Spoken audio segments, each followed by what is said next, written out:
कुर्सी है, तुम्हारा जनाजा नहीं। और अगर न्याय नहीं दे सकते तो शर्म के मारे डूब क्यों नहीं सकते। तो आप सभी लोगों से जो मैं बात करने के लिए आया साथियों, वो मैं मणिपुर की घटना पे बात करने आया हूँ, जहाँ पर बीजेपी की सरकार है। और आप सभी लोगों को पता होगा कि कितना वहाँ पे एक इंसानियत को शर्मनाश कर देने वाली वहाँ पर घटना है। ये हमारी बात नहीं, ये आपकी बात नहीं, ये हमारे पूरे देश की बात है। अब आप सोचिए, एक तरफ बीजेपी जो सरकार है वो कहती है बेटी बचाओ बेटी पढ़ाओ, घंटे पे आया ऐसा बेटी पढ़ाओ बेटी बचाओ। जब साला बेटियों को हम पढ़ाएंगे और बेटियों को इस तरीके से उनके साथ शर्मनाश कर देने वाली घटनाएं होंगी तो बेटियां पढ़कर क्या करेंगी जब बेटियां बचेंगी नहीं। साथियों, पूरे देश में एक ही बात चलता है, मोदी मोदी मोदी। लेकिन जब मणिपुर में बीजेपी की सरकार है, वहां का मुख्यमंत्री चुप्पी साधे हुआ है। हमारे देश का प्रधानमंत्री इतना कहता है कि हमारे पूरे देश के लिए शर्म की बात है। अरे शर्म की बात नहीं है, राजनीति तू छोड़, राजनीति को छोड़ो। यहाँ देश की बात आ रही है, देश की बेटियों की बात आ रही है। वहां पर आप सभी लोगों को पता है साथियों कि बिना वस्त्र का उन बेटियों को चलाया गया, उनके प्राइवेट पार्ट से दिक्कतें की गई, कुछ लोग छेड़छाड़ करने की कोशिश किए। शायद आपको बता दूं कि जिन कुत्तों ने, जिन हरामियों ने, और क्या मैं आप लोग को बता दूं कि मैं अपने मुंह से गंदा शब्द जो है वो निकाल नहीं सकता।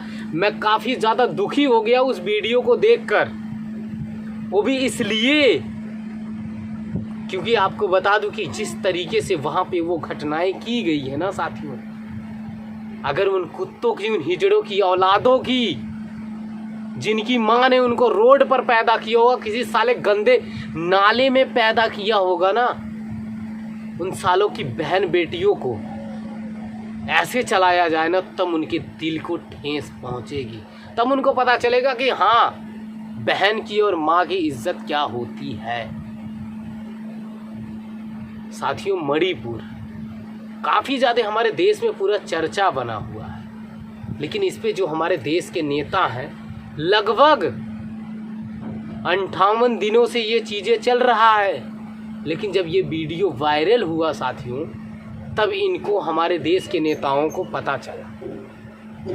देश के जो नेता बोलो या इनको नेता बोलो या हरामखोर बोलो, कुछ भी बोल दो, इनको चलता है। वजह क्या है साथियों?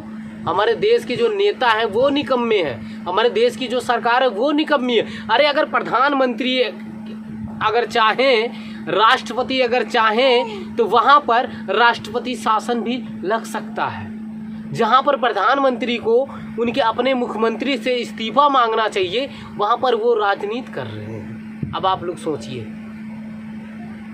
मतलब इस देश के अंदर एक बार दलित राष्ट्रपति बन गया, अब आदिवासी राष्ट्रपति बन गया।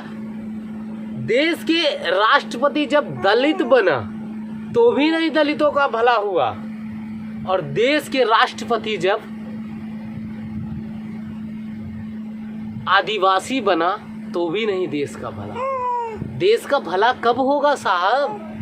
आप तो कहते हैं कि गोली मारना है तो मुझे मारो, मेरे दलित भाइयों को मत मारो, और बेटी बचाओ बेटी पढ़ाओ। साला हर किसी चीज़ पे, एक आप ट्रक को देखेंगे ना, ट्रक की बात छोड़े, आप किसी एक रिक्शे चालक को देखेंगे ना, वो भी अपने पीछे लिखवा के रखता है बेटी बचाओ बेटी पढ़ाओ। अभी सालों एक बात बताओ मुझे, बेटियां तो पढ़ रही हैं पर बेटियां बचती क्यों नहीं है? ये मेरे घर की बात नहीं है, ये तुम्हारे घर की, हर किसी के घर की बात है। ये सुरक्षा देना और कैसे इन कमीनों को, इन हिजड़े की औलादों को बस में लाना, ये हमारी और तुम्हारी जिम्मेदारी। ये हवस के शिकारी होते हैं, आज हमारे साथ तो तुम्हारे साथ, कल परसों किसी और के साथ। लेकिन जो अंधभक्त लोग हैं वो माला जपते रहेंगे, मोदी मोदी मोदी मोदी। लेकिन जो देश के साथ जिस तरीके से अत्याचार किया जा रहा है, देश की बेटियों के साथ जिस तरीके से अत्याचार किया जा रहा है, मैं प्रधानमंत्री जी आपसे इतना तो कहूँगा कि वो आपकी कुर्सी नहीं है। वो आपकी कुर्सी हो सकती है लेकिन आपका वो जनाजा नहीं है। अगर आपको थोड़ा सा भी अगर आपके अंदर अगर शर्म लिहाज बचा हो तो आपको इस्तीफा दे देना चाहिए अपने पद से। मैं आपका विरोध नहीं कर रहा हूँ, ना आपके पद का विरोध कर रहा हूँ, मैं आपके पद का सम्मान करता हूँ साहब। लेकिन जिस तरीके से बेटियों के ऊपर अत्याचार हो रहा है देश में, वो काफ़ी वो निंदनीय है।